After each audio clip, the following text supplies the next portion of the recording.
আপনারা দেখতে পারতেছেন এই যে আখ, এই যে আখ, এই যে আখ, এই আখ, এই আখ,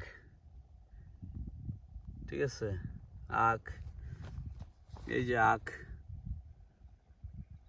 ঠিক আছে, এই আখ, আখ, এই যে পানির অভাবে এই যে আখ মারা যাইতেছে এরকম, অথচ সেদিন পানি দিয়ে গেলাম, সেদিন পানি দিছি, আজকে এটা মরে মরে অবস্থা। এই যে আখ, ঠিক আছে, আপনি দেখতে পাচ্ছেন সম্মানিত ভিউয়ার্স, এগুলি সব আখ ক্ষেত। আখ ক্ষেতের লগে ভুট্টা দিয়ে দিছি, ঠিক আছে, আখ ক্ষেতের সাথে ভুট্টা দিয়ে দিছি। তা শুধু এখন এটার ভিতরে আল্লাহ চাহেন তো একটু পানিটা পড়লেই, বৃষ্টিটা হইলে পরে এই ভুট্টা গাছগুলি প্লাস ইগুলি হয়ে যাবে গা, এই আখগুলি হয়ে যাবে। তো এই অপেক্ষায় আছি। তো ভালো থাকবেন সবাই, আসসালামু আলাইকুম।